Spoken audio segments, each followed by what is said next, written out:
Hello, my name is Robin. I'm going to tell you a story about storytellers. Mom, what can we do? Said Jack. Jack and Emily were getting bored. They had to stay inside so much at the moment. It seemed like they got in each other's way. And Mum was busy. She had their younger brother George to keep an eye on. George was 3.5, and he was always pestering Jack and Emily. Mum had to do some work from home too. Dad was a driver who had to be out at work, and there was no school at the moment. Jack was in year 2 and Emily in year 1, and they were missing their friends. They had been painting, but Mum said the kitchen was a mess and sent them through. They liked listening to stories, but Mum was too busy to read to them, and Jack sometimes found it hard work to read himself. Emily was learning to read, but she'd already read the books they had at home that were easy enough for her. And Mum and Dad said they couldn't watch TV all the time, so what could they do? Well, Mum came through from the kitchen. George was meant to be having his nap. And she asked, "What are you two doing?" "We've got nothing to do," Emily replied. "Well," said Mum, "I have an idea. Your Uncle Dave sent some special dice. They are for storytelling." "Oh, good," said Jack. "Can you tell us a story?" "No, you have to tell the story yourselves," Mum said. Jack said, "I'm no good at telling stories." Emily said, "Well, your stories are all about football." "Well, that's better than about princesses," Jack answered. "You two stop arguing and I'll show you." And she produced a small box which rattled. And inside was 6 cubes like dice, but without numbers. Instead of numbers, they had a picture on each face. "These are the dice your uncle sent you," said Mum. "All you have to do is shake the dice and roll them onto the floor. I know you could use a table, but they can't fall off the floor. Then, when you've thrown 6 dice, you have 6 pictures showing. You take turns to make up a story that includes the things that are in the pictures. You can make the story as long or as short as you like, and you can be funny or sad or scary, and it can be about nowadays or olden days or in the future. So, who's going to throw them first?" The children looked at the dice. Some of the pictures were easy. A bus, a cup, a banana, the sun. "What's that one?" said Emily. "I think it's a caravan." "What's that one?" "Oh, it's a dog poo," said Jack. "Well," said Mum, "who's going to throw first?" "I'll let Jack," said Emily. "Then I can watch." Jack took the dice in a cup and shook them and rolled them onto the floor. Well, one of them rolled under the table, he'd thrown them so hard. "You can fetch that one closer," said Mum, "and make sure you keep it the same face up." That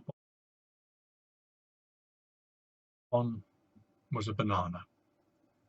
They looked at the others that Jack had thrown. There was the banana, and a flower that looked like a tulip. There was a heart.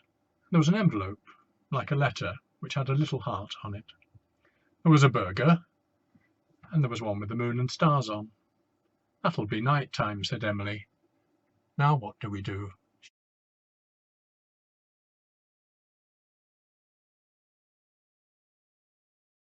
she asked Mum. "Well, since it's Jack's turn, he's going to tell a story that includes those things. You can always help him if he wants some help. And remember, you can make the story as silly as you want to, or funny. You're allowed to use your imagination." Jack wasn't too sure about this, but he thought he'd better have a go. After all, he was the big brother in this family. "There was this man," he said, "who wrote a love letter to his girlfriend. So the heart is for love, you see. And he gave her a tulip for a present, but she said she'd rather go out at night and eat burgers and bananas, and he thought that was a good idea." That was good, and very short, said Mum. "Do you think you could tell us the man's name and what colour the tulip was, or what kind of burger?" "I suppose so," said Jack, and he tried again. There was a man called Bob, and he liked to play football. He was 6 foot tall with brown hair. He also liked a girl called Betty. I don't know why he liked her, but he wanted her to be his girlfriend. So he bought her a card with a great big heart on it, and posted it to her with an envelope that had a little red heart on it. A few days later, he took her a bunch of yellow and red poppies, because they were the colours of his football team. He invited her to come to a match and watch him play, and afterwards they could go for something to eat. Betty said yes, and wore purple jeans on their date.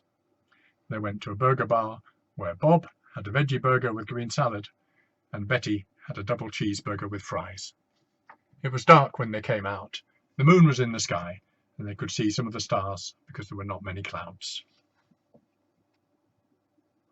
"Wow," said Mum. "It's my turn," said Emily, and took up the dice and shook them and threw them, and this time none rolled away. "That face is someone crying," said Jack. "And there's a caravan." "And a banana," added Emily. "There's a man's hat, and some glasses, and I think it's a cup of hot tea." Emily thought hard.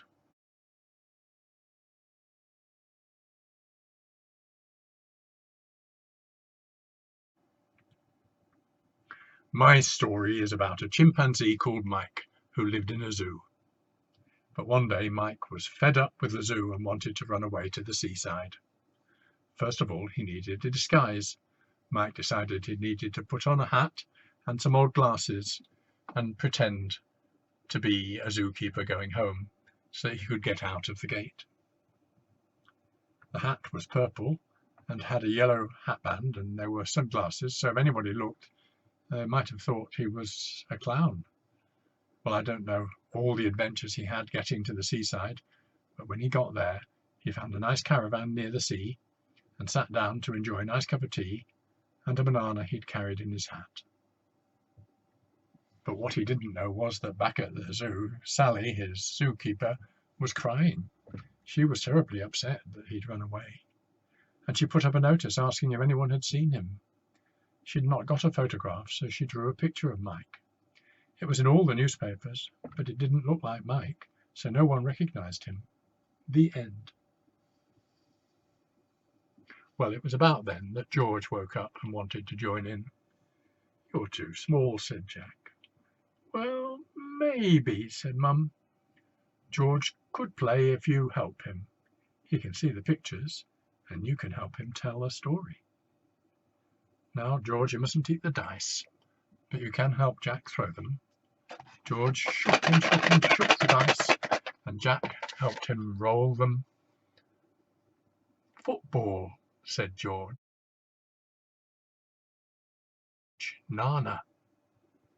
Emily said, "A bicycle and a flower and a cup of tea." "And this one over here is a ladder," called Jack. "So this time we can take turns," said Mum.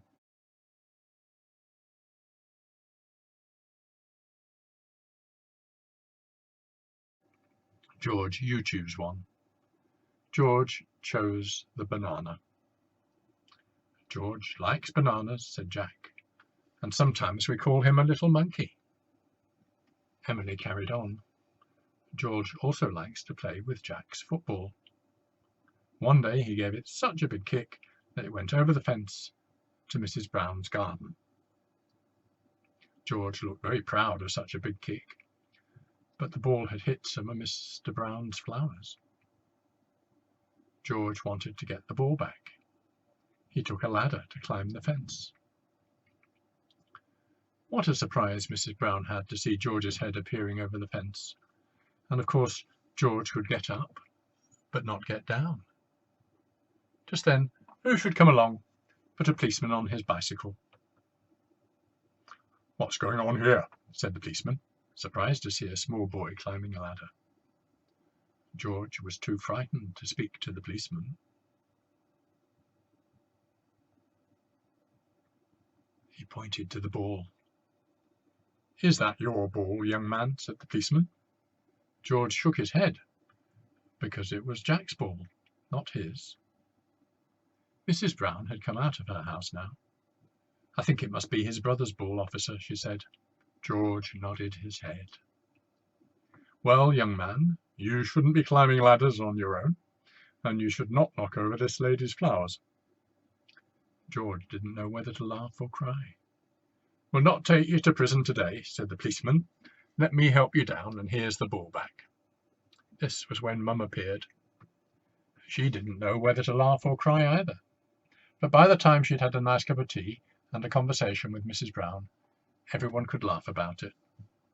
George was hungry and wanted a banana, but that's where this story begins. That might be the end of the story, but George wanted another one. Emily said, "You'll have to wait your turn. We want another go first."